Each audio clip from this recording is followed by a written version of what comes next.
देखते हैं क्या है पूरी कहानी। ये विषय क्यों महत्वपूर्ण है ये बताने की आवश्यकता नहीं होना चाहिए, क्योंकि ये इंटरनेशनल इंपॉर्टेंस का विषय है, जीएस पेपर 2 यूपीएससी के अंदर पूछा जाता है। अब इसके साथ साथ मैं अब आपको कुछ जानकारियां देना शुरू करता हूं। पहले करके एक एक करके हम सारी घटनाओं को जोड़ना शुरू करते हैं, उसके बाद हम आगे बढ़ेंगे। जरा इस घटना को देखें, आप शायद इसे रिकॉल कर पाएं। ये 25 जुलाई की घटना है, शायद आप इसे नोटिस कर पाएं। आपको यहां पर एक डेट दिखाई दे जाएगी, दैट इज 25 जुलाई 2000। ये तो मतलब रिसेंटली पब्लिश्ड हुआ है, लेकिन अगर आपको थोड़ा पुरानी न्यूज याद कराई जाए तो मैं आपको बताऊं, मैंने आपको इसी मंथ की शुरुआत में एक बात बताई थी कि दासू बस एक्सप्लोजन, आपको याद होगा तो पाकिस्तान के अंदर दासू नामक जगह पर एक बस में एक्सप्लोजन हुआ था। उस बस में एक्सप्लोजन के अंदर बीजिंग ने यह कहा था कि हमारे, यानी बीजिंग का बोले तो मतलब चाइना ने यह कहा था कि हमारे 13 पैसेंजर मर चुके हैं, यानी 13 चाइनीज मर चुके हैं और इसके पीछे पाकिस्तान में आतंकवादियों का हाथ है। हम में से बहुत सारे लोगों ने यह जानना चाहा था कि आफ्टर ऑल पाकिस्तान में चीनी लोगों को कौन मार रहा है। बहुत सारे कयास लगाए गए तो चीन और पाकिस्तान की सरकारें आपस में मिलना जुलना शुरू हुई, बैठकें शुरू हुई। इसी मंथ की यह घटना है, बैठकें शुरू हुई तो एक कारण निकल के आया। कारण क्या निकल के आया कि कोई है जो कि पाकिस्तान से होकर के गुजर रहे इस सीपैक परियोजना को पसंद नहीं कर रहा है। फिर से सुनिए, कोई है जो कि चाइना के जिनजियांग प्रोविंस से होकर के यहां पाकिस्तान के ग्वादार पोर्ट तक बन रहे सीपैक परियोजना को पसंद नहीं कर रहा है। आपका दिमाग तुरंत गया, ओहो फिर तो ये इंडिया ही होगा, क्योंकि इंडिया को ही नहीं पसंद होगा ये वाली चीज, क्योंकि ये पाक ऑक्यूपाइड कश्मीर में से जा रहा है जो कि हमारा कश्मीर है, तो ये तो हमें पसंद नहीं होगा। इसलिए हो सकता है कि ये इंडिया के ऊपर आरोप लगाया जाए, और पाकिस्तान ने ऐसा किया भी था। पाकिस्तान ने सीधा ही हमारे ऊपर आरोप भी लगा दिया था। लेकिन इस सच्चाई से आगे चल के फिर एक और कहानी निकल के आई, और कहानी ये थी कि चाइना के इस पहल से कोई और भी नाखुश था। और वो कौन नाखुश था? तो हमने इसके आसपास के पड़ोसी देखे। हमें दिखाई दिया एक तरफ अफगानिस्तान, तो हमें लगा कि कहीं अफगानिस्तान के अंदर बैठा हुआ तालिबान तो नहीं है जो कि इसकी इस प्रोग्रेस से खुश ना हो कि यार ये मतलब पाकिस्तान वाले ऐसी प्रोग्रेस क्यों कर रहे हैं, तो क्या तालिबान का तो इसके पीछे हाथ नहीं है? तो फिर हमने इस बात को खोजा, तालिबानियों से पाकिस्तान ने पूछा कि यार तुम्हारा तो हम पूरा समर्थन करते हैं, हमारे यहां बम क्यों ब्लास्ट कर रहे हो? उनने कहा नहीं सर, हमने भी बम ब्लास्ट नहीं किया। ये किसने कहा? अफगानिस्तान के अंदर रहने वाले तालिबानियों ने कहा। अच्छा, अब दिमाग में डर बैठने लगा चाइना वालों के कि इसका मतलब यह है कि अगर यहां पर ब्लास्ट हुआ है तो इस ब्लास्ट में कहीं ना कहीं जिम्मेदार जो है वो पाकिस्तान में पलने वाला तालिबान है। अब आप जान लीजिए, पुराने विद्यार्थी हैं तो इस बात को रिलेट भी कर पाएंगे कि तालिबान दो प्रकार का है, एक अफगानिस्तान वाला तालिबान और एक पाकिस्तान वाला तालिबान। अब अफगानिस्तान वाला जो तालिबान है वो तो पाकिस्तान के लिए अच्छी बात है, पाकिस्तान खुद पनाह देता है उसे। और एक है पाकिस्तान के अंदर तालिबान, तालिबान बोले तो स्टूडेंट यूनियन, और वो स्टूडेंट यूनियन जो कि एक्सट्रीम विचारधारा रखती है और अपना राज्य चाहती है। तो पाकिस्तान के अंदर जो तालिबान है वो नहीं चाहता कि चाइना के द्वारा यहां से होकर के कोई चीज निकाली जाए। तो फिर एक प्रकार से तो ये पाकिस्तान का इंटरनल मैटर हुआ। तो इस पर फिर चाइना ने तालिबान से बातचीत क्यों करी? अब ये सारी बातें कड़ियों को आपस में जोड़ते चलिए। फिर और जब जांच पड़ताल हुई तब एक नाम निकल करके आया, और वो नाम क्या था वही नाम आपको जानना चाहिए, और उसका नाम था साथियों ETIN। अब ये नाम याद कर लीजिएगा, हो सकता है अंकित परिवार ने इसका नाम पहली बार सुना हुआ हो, ETIM, ठीक है ना? अच्छा, अब ये है क्या साथियों? अब ये है क्या, अब मैं आपको वो बताता हूं। यहां पर E का मतलब है ईस्ट, यहां पर जो T है इसका मतलब है साथियों तुर्किस्तान, टर्किस्तान, ईस्ट टर्किस्तान, और I का मतलब है इस्लामिक, इस्लामिक, और यहां पर M का मतलब है मूवमेंट। तो अब ये ETIN है क्या, आज हम इसके बारे में आपको जानेंगे, बताएंगे कि आफ्टर ऑल ये कौन सा संगठन है जो कि सीपैक का विरोधी हो रखा है, या फिर ये कौन सा संगठन है जो चाइनीज लोगों के खिलाफ हो रखा है। अब ये बात आप पूछेंगे सर आपको कैसे पता चली? आपने तो ये कहा था कि दासू नामक जगह के ऊपर ब्लास्ट हुआ, ब्लास्ट में पाकिस्तान ने तो हमारे ऊपर ब्लेम कर दिया, लेकिन चाइना की रिसर्च रुकी नहीं। चाइना ने सबको बुला बुला के पूछ लिया, बताओ किसने मारा हमारे लोगों को। तो ऐसी स्थिति में अफगानिस्तान में बैठे तालिबान ने मना कर दिया कि नहीं साहब ये हमारा काम नहीं है। फिर इस तरफ से पाकिस्तान वालों से पूछा गया, बोलो तुम बताओ। बोले इंडिया वालों ने। बोले पागल हो रहे हो क्या, इंडिया इतना दूर क्यों जाएगा मारने के लिए, पड़ोस में ही मार देगा, उसके तो सामने ही खड़े हुए हैं हम। तो बोले नहीं इंडिया भी नहीं करेगा ये काम। फिर कौन हो सकता है? बोले तुम्हारा वाला तालिबान। बोले सर हाँ हो तो हमारा वाला तालिबान भी सकता है, और कौन हो सकता है? तो सारी खुफिया एजेंसीज ने बैठ करके बातचीत करना शुरू किया। जो पाकिस्तान की ISI है, जो यहां की खुफिया एजेंसी है, बातचीत करी तो पता चला कि एक संगठन है जिसका नाम है ETIM, ईस्ट तुर्कमेनिस्तान नहीं है ये, तुर्केस्तान, तुर्कमेनिस्तान नहीं है, तुर्केस्तान है ये, है ना। तो इस्लामिक मूवमेंट के लोग हैं। बोले अच्छा तो ये क्या कहानी है? तो आइए अब इसके बारे में आज आपको बताया जाना है। जबरदस्त रूप से इस बात को समझते चलिए। समझने से पूर्व मैं आपको कुछ तस्वीरें दिखा रहा हूं, इन तस्वीरों से आपको जबरदस्त बातें पता चलेंगी।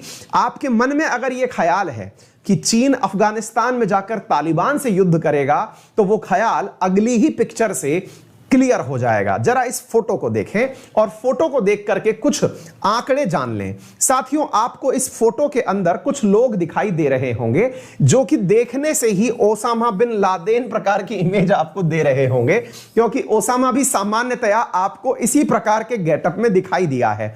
अगर आपको याद आ रहा हो तो साथियों यहां पर आपको कुछ लोग दिखाई दे रहे होंगे। ये जो लोग हैं इनमें से एक व्यक्ति आपको यहां पर अलग प्रकार का दिखाई दे रहा है, जो कि चाइनीज डेलीगेट है। ये चाइनीज डेलीगेट है कौन? साथियों ये है वांग वी।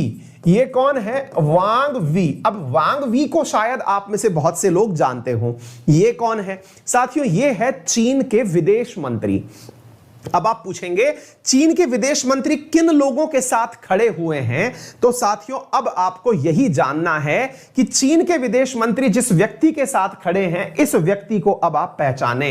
अब ये व्यक्ति कौन है? साथियों इस व्यक्ति का नाम है मुल्ला अब्दुल गनी बरादर।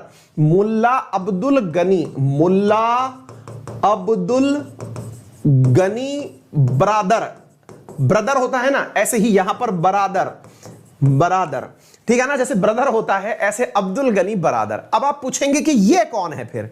तो भाई साहब मैं इसके बारे में भी बताऊंगा, लेकिन थोड़ी सी बात और जान लें। साथियों चीन का एक जगह है चीन के अंदर जिसका नाम है तियानजिन।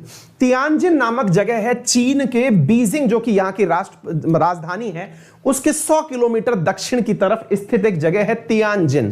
तियानजिन नामक जगह के ऊपर तालिबान का 9 लोगों का प्रतिनिधि मंडल। कितने लोग? तालिबान के 9 प्रतिनिधि। तालिबान बोले तो अफगानिस्तान वाला तालिबान, उसके 9 प्रतिनिधि वांग वी से मुलाकात करने चीन आए हुए हैं। अगर आपके दिमाग में यह गलतफहमी थी कि चीन तालिबान को खत्म करेगा, तो उसे बिल्कुल निकाल दीजिए, क्योंकि तालिबान ने खुद अपने 9 लोगों के साथ मिलकर के यहां पर यात्रा की है। अब आप पूछेंगे कि यह कोई बहुत बड़ा आदमी है क्या, मुल्ला अब्दुल गनी बरादर? आइए मैं इसके बारे में परिचय दे देता हूं। साथियों समझिए कि यह तालिबान का विदेश मंत्री है। बोले ऐसे कैसे समझ लें? अच्छा मैं बताता हूं। साथियों ये वही व्यक्ति है जिसने अमेरिका के साथ तालिबान का समझौता किया है। यानी कि अमेरिका के एक तरफ जब डोनाल्ड ट्रंप थे, तो दूसरी तरफ जो व्यक्ति समझौता किया था या फिर नेगोशिएशन किया था, दोहा पीस टॉक किया था, ये यही वाला व्यक्ति था। अब आ गई बात समझ में? तो इस व्यक्ति को पहचानिए, ये कौन है? तो ये एक प्रकार से समझिए कि तालिबान का विदेश मंत्री है, पॉलिटिकल एजेंट है, यूं समझिए आप। ये सब जगह तालिबान का पक्ष रखने के लिए तालिबानी है और सब जगह जाकर अपना पक्ष रखता है। अब आप पूछेंगे तो अच्छा तो ये चीन की यात्रा पर है? बोले हां। तो वांग वी से इसने क्या बातचीत की? तो वांग वी ने तो अपना हित सबसे पहले रखा। देखिए चाइनीज लोगों की सबसे पहली आदत क्या है कि वो अपने स्वार्थ के लिए किसी भी हद तक जा सकते हैं। तो चाइना ने इनसे कहा कि हम आपके साथ मिलकर के आतंकवाद के खिलाफ लड़ना चाहते हैं। यार गजब हो रहा है, मतलब कोयले की खान में रहते हुए कालिख से हाथ धोना चाहते हैं। ऐसा चीन ने किसको कहा? तालिबान को कहा। मतलब यह कहा चीन इनसे कि हम आपके साथ मिलके आतंक के खिलाफ लड़ना चाहते हैं। भाई वास्तविकता तो यह है कि आतंकवादी तो यही लोग हैं, इनके खिलाफ कैसे लड़ोगे? बोले नहीं, हमारे लिए आतंकवादी कोई और है। तो अब आपको यह बात सीखनी है। मैं आपको यहां पर एक इनपुट और दे देता हूं। यह भाई तो आज भी यहीं पर ही है। इससे पहले पाकिस्तान के जो विदेश मंत्री हैं वो भी यहीं पर उपस्थित हैं। वो भी 2 दिन पहले यहां पर जाकर आए हैं। शाह महमूद कुरैशी वो भी वांग वी से मिलकर के आए हैं। तो अब मुद्दा यह बनता है कि इन दोनों ने आपस में बातचीत क्या की। तो बातचीत क्या की, तो अब आप उसे यहां से देखिए। चाइना अर्ज तालिबान, चाइना ने तालिबान से कहा है to crack down on ETIM, कि ETIM के ऊपर हमला बोल दीजिए। अब आप पूछेंगे ये क्या हो गया सर? ETIM के ऊपर हमला बोल देने की बात किसने कही है? चाइना ने कही है। किससे कही है? तालिबान से कही है। बोले किस संगठन को मार डालिए? ETIM को मार डालिए। अब आप सोचेंगे कि यार इसका मतलब कोई और भी आतंकवादी संगठन है। बिल्कुल है। अब आ रहे हैं उसी मुद्दे के ऊपर, लेकिन सबसे पहले आपको समझना है कि ये ETIM क्या है। तो मैंने अभी हाल आपको बता दिया साथियों कि ये ईस्ट तुर्किस्तान इस्लामिक मूवमेंट है, जिसके आतंकवादियों के खिलाफ चाइना ने तालिबान को भड़का दिया है। तो अब सवाल बनता है कि साहब इसको क्यों तालिबान से मतलब मरवाना चाहता है? कौन? चाइना। और इससे पहले अगर आप इस न्यूज को देखें, यह 27 जुलाई की न्यूज है, आज हम 29 जुलाई में हैं। इसमें क्या लिखा हुआ है? China Pakistan agree to launch joint action in Afghanistan to drive out terrorist forces. Chinese foreign minister Wang Yi ने कहा कि महमूद कुरैशी से मेरी बातचीत हो गई है। ये रहे महमूद कुरैशी और वांग वी। इन्होंने आपस में बातचीत करके क्या कहा है कि हम तालिबान के मतलब अफगानिस्तान के अंदर जो आतंकवादी हैं उन्हें भगाएंगे। लेकिन कौन से आतंकवादियों को भाई?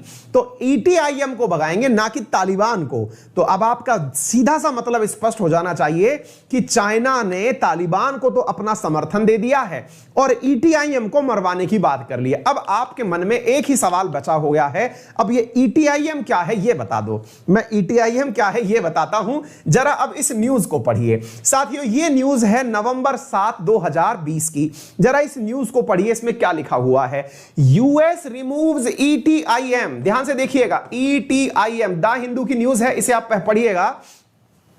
Condemned by China from terror list. साथियों जरा ध्यान से देखिए, US ने जिसे आतंकवादी लिस्ट से बाहर कर दिया, यानी कि वो ETIM जिसे अमेरिका आतंकवादी नहीं मानता, उस ETIM को चाइना तालिबान से मरवाना चाहता है। इसका मतलब कहीं ना कहीं ऐसा है कि एक ऐसा संगठन जो अमेरिका की नजर में तो गुड बॉय है और चाइना की नजर में बैड बॉय है। अब माहौल तो काफी बन गया, अब माहौल के साथ साथ आगे भी बढ़ जाते हैं। तो आइए हम आपको आगे ले चलते हैं। साथियों बात की जा रही है इस क्षेत्र की जो कि चाइना के पास आपको दिख रहा है। जरा इस मैप को देखिए। साथियों जब हम मैप को देखते हैं तो मैप में आपको चाइना का ये वाला क्षेत्र दिखाई पड़ता है। इस क्षेत्र को आप जानते हैं जिनजियांग नाम से। कुछ याद आ रहा है? जिनजियांग नाम से आप जानते हैं, जिनजियांग। ये जिनजियांग वो प्रोविंस है जहां पर उइगर मुस्लिम पाए जाते हैं। कौन से मुस्लिम पाए जाते हैं? उइगर मुस्लिम पाए जाते हैं। और इन उइगर मुस्लिमों के ऊपर जो चाइना प्रताड़ना कर रहा है, उन प्रताड़नाओं का बदला लेने के लिए जो संगठन यहां पर काम करता है चाइना के अंदर, उसी का नाम है ETIM। बोले भाई अगर आपने यहां पर चाइना के अंदर लोगों को प्रताड़ित किया, भाई आपको मालूम होना चाहिए कि यहां पर उइगर मुसलमानों के ऊपर जो चाइना है वो बहुत ज्यादा प्रताड़नाएं करता है। उन्हें डिटेंशन कैंप में डाल के रखता है, उनको धार्मिक रिलीजन की जो प्रथाएं हैं उनको फॉलो नहीं करने देता, तमाम प्रकार के उनके ऊपर मतलब ब्रेकडाउन्स किए जाते हैं। ऐसी स्थिति में उनके अंदर भी एक रिवोल्यूशनरी ग्रुप पैदा हुआ। उसका नाम क्या था? उसका नाम था ETIM। अब वो ETIM यहां तो रह नहीं सकता क्योंकि चाइना की फोर्सेस उसे जिंदा नहीं रहने देंगी। ऐसी स्थिति में उस ETIM ने रास्ता कौन सा पकड़ा? अब यहां पर देखिए, ये दिखाई दे रहा है आपको चाइना का मैप। अब इस चाइना के मैप को अगर आप देखें तो यहां पर जिनजियांग में दिक्कतें कर रहा है चाइना। अब इसको अगर आप देखें तो ये देखिए इंडिया का मैप रहा, और इंडिया के मैप में से इस छोटे से रास्ते को पहचानिए। आपको यहां से दिखाई दे रहा होगा इतना सा हिस्सा, ये अफगानिस्तान का वो हिस्सा है जो चाइना से बॉर्डर बनाता है। साथियों, इसी वाले हिस्से के माध्यम से चाइना से होकर ETIM पाकिस्तान में आ जाता है, और यहां आकर के इस पूरे वाले क्षेत्र में, जिसे नॉर्थ वेस्ट फ्रंटियर कहते हैं, इस फ्रंटियर में अपना कारोबार बढ़ा लेता है। एक प्रकार से इस क्षेत्र से निकले हुए आतंकवादी, जिन्हें चाइना आतंकवादी मानता है, अमेरिका जिन्हें आतंकवादी नहीं मानता है, उइगर मुस्लिम्स जो हैं उन्हें यहां से रास्ता मिलता है और वे आकर पाकिस्तान में पनाह ले लेते हैं। पाकिस्तान के इस क्षेत्र में जहां पर पाकिस्तानी तालिबान पहले से ही पन रहा था, वहां आकर पनाह ले लेते हैं। तो ये तो अफगानिस्तान हुआ, और यहां पर पाकिस्तान वाले क्षेत्र में आकर के ये पनाह ले लेते हैं। और इस प्रकार से साथियों, ये चाइना से होकर पाकिस्तान के अंदर जो रास्ते बन रहे हैं उन पर हमले बोलते हैं। तो अब आ जाना चाहिए आपके दिमाग में पूरी तरह क्या मसला बना है। मसला ये है कि चाइना को जो आतंकवादी लग रहा है, जो कि अमेरिका की नजर में आतंकवादी नहीं है, उसे तालिबान की मदद से मरवाया जाएगा। और तालिबान की मदद से मरवाने के लिए हाल ही में जो मुल्ला अब्दुल गनी बरादर हैं, इन्होंने चाइना की यात्रा की, और चाइना ने आश्वस्त किया है कि जो भी आवश्यकता हो हमें बता देना, लेकिन हमारे खिलाफ। अब आप समझ जाइए, जो धर्म के आधार पर लोगों को बरगलाते हैं या धर्म के आधार पर लोगों के अंदर आतंकवाद भड़काते हैं, उन्हें समझ में आ जाना चाहिए कि लोगों के स्वार्थ सबसे ऊपर हैं, धर्म इससे ऊपर नहीं आता है। बहुत से लोग धर्म के आधार पर लोगों को बरगलाने का कार्य करते हैं। यह वो जियोपॉलिटिकल घटना है जिसे आप लोग इस प्रकार से समझें कि यहां पर धार्मिक आस्था की बात तो बची ही नहीं, क्योंकि ये भी मुस्लिम है, तालिबानी भी मुस्लिम है, पाकिस्तानी भी मुस्लिम है, लेकिन चाइना यहां बैठे बैठे तालिबानी मुस्लिमों से पाकिस्तानी मुस्लिमों के मिला करके उइगर मुस्लिमों की हिफाजत करने वाले एक संगठन को मरवाना चाहता है, उनके खिलाफ युद्ध करवाना चाहता है। तो यहां पर धर्म की बात नहीं आती। कई बार हमारे देश में बहुत से नौजवानों को इसलिए भड़काया जाता है कि देखिए आपके धर्म के ऊपर कोई दुनिया का देश प्रताड़ना कर रहा है। साथियों, समझ जाइए, ये केवल पॉलिटिक्स है, और इसमें अपने ही स्वार्थ सबसे ऊपर होते हैं, फिर चाहे वो कोई सा भी देश क्यों ना हो। इसलिए हमेशा सजग रहिए, सतर्क रहिए, सुरक्षित रहिए। ठीक है ना। तो उम्मीद है आपको यह बात बहुत बेहतरीन तरीके से समझ में आ गई हो। अगर समझ में आ गई हो तो इस वीडियो को ज्यादा से ज्यादा लोगों तक शेयर करिएगा। मैंने आप लोगों को बहुत ही बेहतरीन तरीके से वो विश्लेषण समझाया है जो आज ही के दिन में पूरे अखबारों के अंदर सुर्खियां बनने वाला है या बन गया होगा, क्योंकि ये कल रात की मीटिंग है। ठीक है ना। उम्मीद है सभी साथियों को यह बात बेहतरीन तरीके से समझ में